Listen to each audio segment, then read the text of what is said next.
The time is just gone 4:36 p.m. on this third day of Ramadan as we continue with the iftar drive, and I will be with you from now right until around 5:45, and when Maulana Yunus Kawanga actually takes over and takes you through right until the time of iftar here in Johannesburg.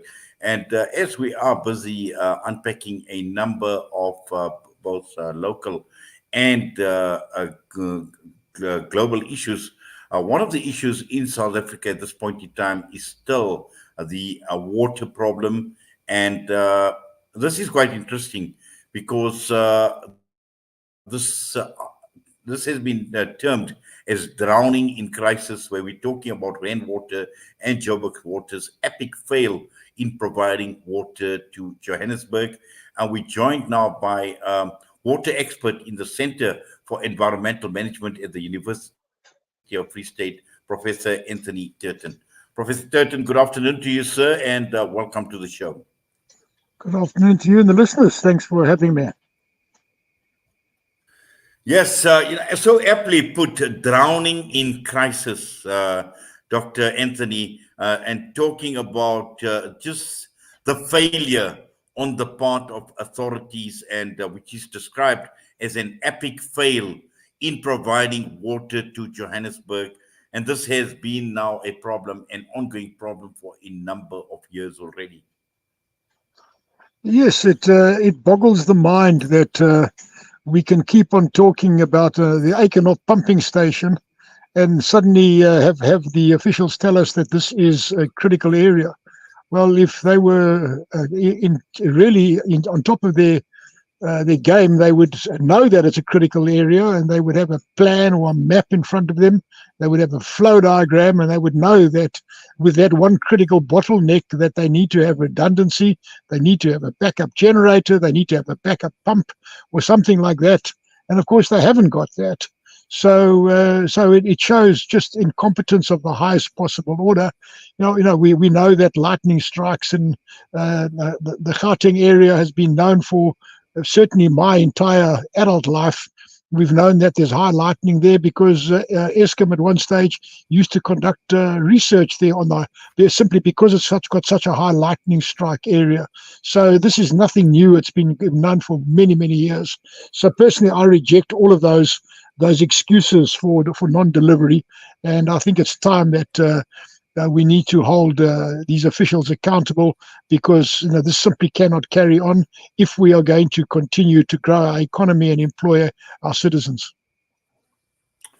Dr. Turton, let's just unpack, this incompetence, because I think this is what it actually boils down to. Do we have the resources? Do we have the capacity, both from a human capital perspective and also other resources, to be able to manage such an important function in terms of providing water to people, to industry, to residents, and just general provision of good, clean, wholesome water? Well, the simple answer to that is yes. We've got highly skilled water engineers. These are the people that built the system over the last 130 years. The system wasn't built in the last 5 minutes. It's taken almost a century and a half to evolve. So I would guess, I just did a rough calculation the other day, we've probably had something like 20,000 engineers work on that system over time. And that system has increasingly got more and more sophisticated. Whereas before we used to take water out of a small little river that comes out at Ellis Park, which is now covered by the sports ground. Then it went on a little bit further to the present day headquarters of where Rand Water is, and then it went even further afield. It went out to the Silvercombe Wellfield out on the West Rand near Randfontein. Carltonville, that area, and then it went even further out to the Vaal Dam. So we've got the engineers to do that. In fact, it went even further than that. It went over the Drakensberg Mountain. It ended up in KZN on the Tugela River. So it went through the mountain to get water from the Lesotho Islands. So there's no doubt that we've got highly competent engineers. The only problem is those engineers are excluded for political reasons, and that's the heart of this matter. We've allowed the water service provision to become politicized, and that has created an opportunity for politically connected but technically incompetent people to take over the management of the resource, and we're now starting to see the implications of that.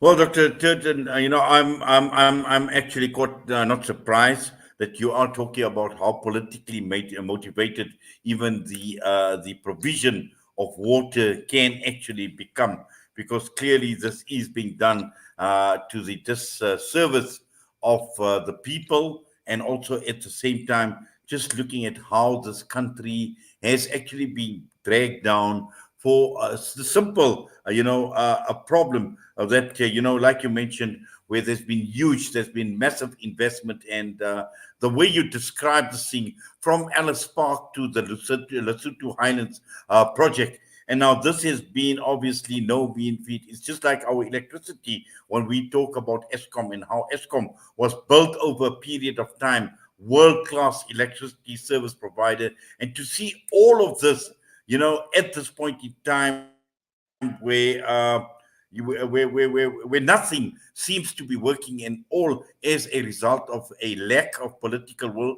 but more importantly also politically motivated, as you say. So I think the era of accountability is upon us now.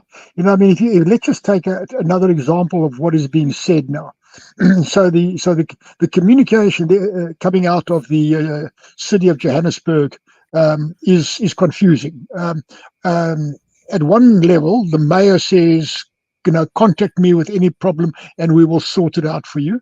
At another level, the head of Johannesburg Water says, oh, contact them. So who's in charge? Is it the mayor or is it Johannesburg Water? Who's actually driving the ship here? I think that's part of the problem, that there's no clear line of command or control within that hierarchy. So is it Johannesburg Water that's failing, or is it the mayor's office that's failing? Now, frankly, I would be of the opinion that the mayor probably has absolutely no technical knowledge at all about how pumps work and how friction losses are calculated and how storage and redundancy is built into the system. Those are all engineering terms that I doubt very much that the mayor would understand. But I would expect that to be understood by Johannesburg Water. So we have that factor as one factor. Then we have another communication coming out there now saying, it's a valve that was closed. Somebody left the valve closed. Now, if we go into that valve issue, that opens up a different can of worms, because if the valve was closed by mistake, then it simply tells us that there's no formal procedure in place, like when a pilot takes off, from Johannesburg International Airport. That pilot follows a procedure. They follow a checklist of what to do, which switches to switch on, what radio contact to bag, what permission to get. There's a procedure for it. So there's clearly no procedure for opening and closing valves to bring certain parts of the system online and offline. So that speaks to quite a significant crisis within the management. However, if on the other hand it was not just an inadvertent thing, then it speaks to a completely different issue, because then it speaks to the possibility of sabotage. Now, if an individual can get into the system to just shut off one single valve that has got such an implication for so many people, and there's no consequences for that, well, then the system is insecure. So now we start talking about possible acts of vandalism, or even worse, possible acts of political terrorism. So this just opens up a can of worms that is frankly mind-boggling. So my call to the officials in charge of this is they must wake up and they must actually gain control very, very quickly, because people are losing confidence, and part of the confidence that's being lost is investors. What investor in their right mind is going to put capital into a province or into a city that is being run like this? And without capital, we're not going to be able to grow the economy. So this is an important, I think this is an important commercial issue, but it's also ultimately an issue, in my opinion, of national security. Well, certainly. And also, I think, Dr. Turton, last year, Salam Media had hosted certain events, and certain players was in the water problem that had existed in Johannesburg, in the Robertsham area. And at that point in time, we took it upon ourselves to actually host the community together with the relevant authorities. And there's always seems to be this debate, and at that point in time, it was a huge bone of contention where Joburg Water felt that they didn't need to be there. The problem belonged to Rand Water. Rand Water again didn't want to be there, and there seems to be this argument to and fro all the time between Rand Water and Joburg Water. Yet it is this failure on the part of both, that is creating the problem that we are experiencing. Well, technically speaking, it's got not Rand Water's failure, because Rand Water is contractually bound by statute, by law, to supply water to the city of Johannesburg. They are not bound by law to deliver the water to each individual household. That is clearly the municipality's problem. Now the municipality has decided to complicate it by creating a thing called Johannesburg Water. I don't know of any other city in South Africa that has got a thing called Johannesburg Water. They've all just simply got a department within the municipality that delivers. But in this case, they've got their own individual entity and their own structure, their own executive decision makers, a board of directors that get paid big salaries and what have you. So they are the only entity that is legally responsible and therefore legally accountable. And we see such appalling leadership come from there, because bad leadership always deflects responsibility. Look at any successful corporation anywhere in the world. The leader of that corporation will always accept responsibility and build teams of competent and stable people around them. So it's only when you get incompetent leadership that they start shifting the blame, because that covers up their own incompetence. So I think we got to a point now where the public is just getting fed up with this thing. And in fact, the economic collapse is now accelerating at such a rate that unless they wake up and smell the roses very soon, I think you're going to start seeing social unrest happening. And that social unrest is not in anyone's interest. We need to avert that at all costs. And the only way to do that is to hold the Johannesburg leadership to account, and particularly stop them from shifting the blame on other people. And in this context, it cannot be Rand Water that's held accountable, because if Rand Water had to increase the flow of water into Johannesburg, it would not make any difference to the end user, simply because about 45% of the water going into Johannesburg is lost through leaking pipes. Rand Water can't fix it up. That's only Johannesburg Water can fix that up. So whichever way you look at this thing, the buck stops with Johannesburg Water. But also, Dr. Turton, you mentioned that this is a matter of national security as well. And where does the government fit in all of this? Where does the minister, who is responsible for the water, for the environment, for all these things, where do they actually fit into all of this? And should they not be obviously taking a lead? Should they not be proactive as well in ensuring that even at a local level, organizations like Joburg Water do what they need to do? Well, let's just unpack this issue again now about the valve that was closed. So this is now put forward as an excuse. Oh, somebody closed the valve. Well, I would argue that if somebody has got access to what used to be a national key point, and if you've got an unsecure national key point that anybody can get access to, well, if they can turn off a valve, then they can surely get access to a reservoir. They can get access to a manhole cover on top of a reservoir, and they can do whatever they want to do with that water there. So that tells me that the national key point is not being managed as a national key point. And that just shows a total breakdown of the law and order structure that used to be part of South Africa, for better or for worse. We were always a society of laws. And whether those laws were just or not, that's another matter. But we were always a society of law. And now we become a completely lawless society. So this has to be dealt with. And this is where it becomes a national issue. But now we get into another interesting aspect. You spoke about accountability. The problem now is that the Constitution of South Africa has got a clause in the Constitution called the Cooperative Governance Clause. And that says that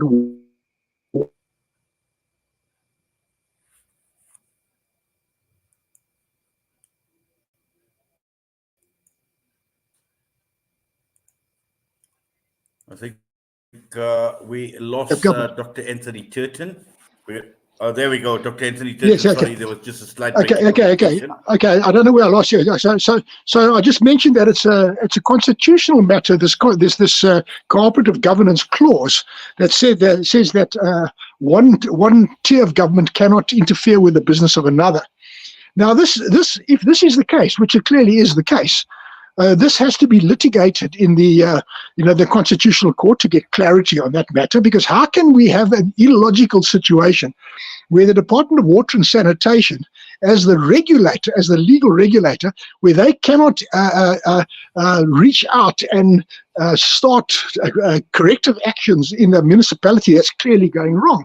So we either have to get clarification from the Constitutional Court on this matter, or else we have to have an independent water regulator that is not a government department, because the government department is both a player and a referee in the same game. So you see, all of these kind of nuances start coming out when you have a crisis of this nature unfolding.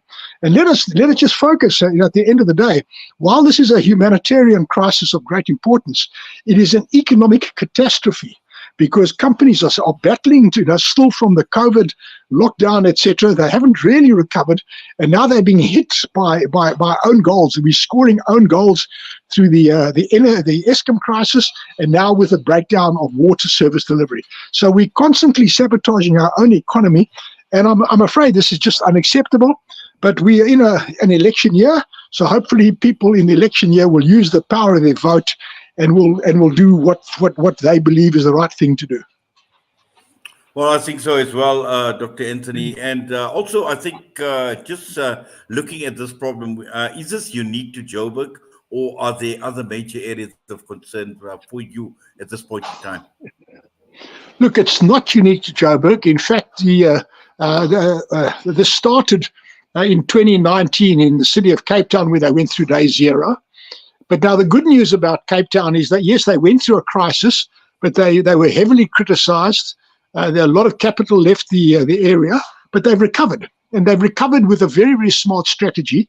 And they've got policies in place now that are absolutely world-class. And I've got no doubt at all that Cape Town is going to start emerging once again as a center of excellence in in South Africa. But then if we look further on in KZN, let's look at eThekwini, the Durban Metro.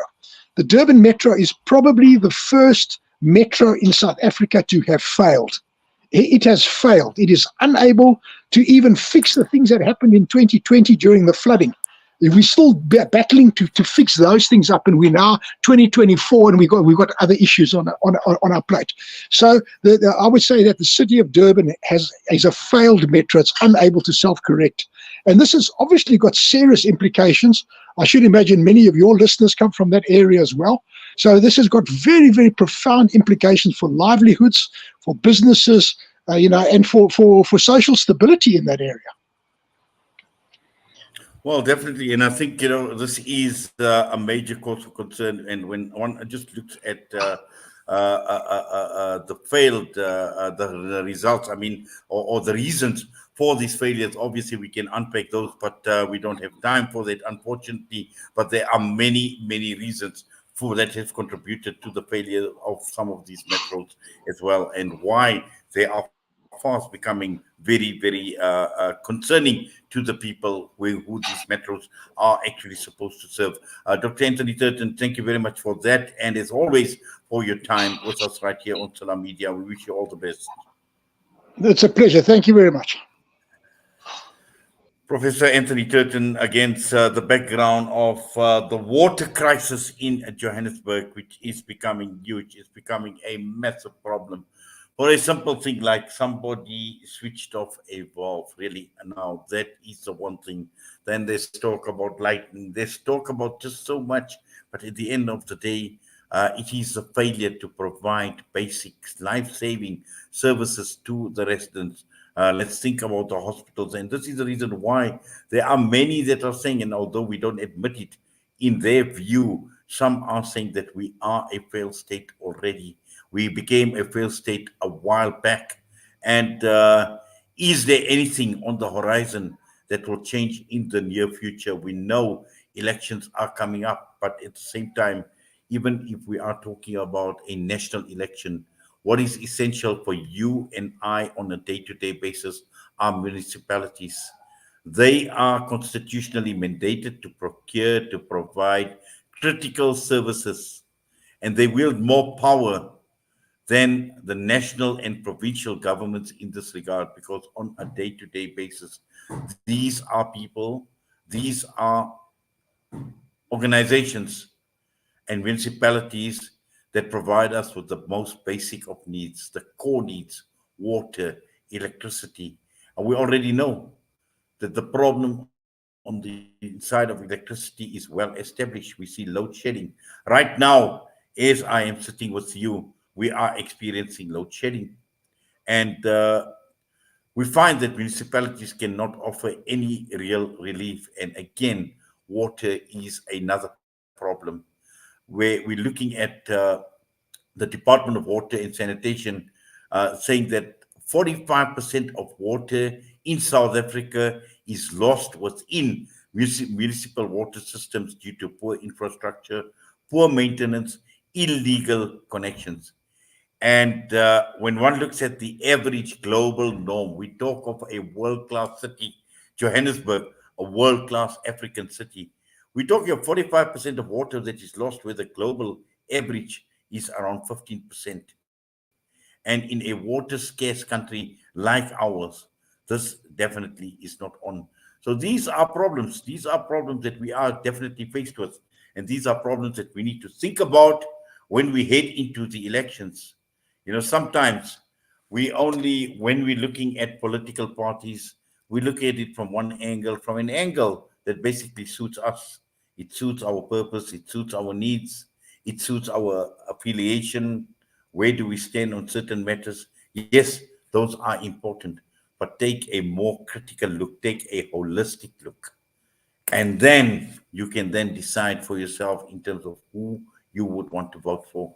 And this is where the problem is going ahead in the elections. The ANC government, to a large extent, yes, they've done a lot, but they've also failed the nation. The same can be said about the opposition parties. The same can be said about the DA, where they failed large sections of the community, of the population as well. So this is going to be quite an interesting year. It's going to be an interesting election period. And let's wait and see what materializes. And I'm sure that at Salam Media, we will take you through a lot of these issues over a period of time. The water in Joburg is just but one issue. The time is headed just for 5 p.m. We're going to go for the Asar Azan. And when we come back from the Asar Salah, we will continue.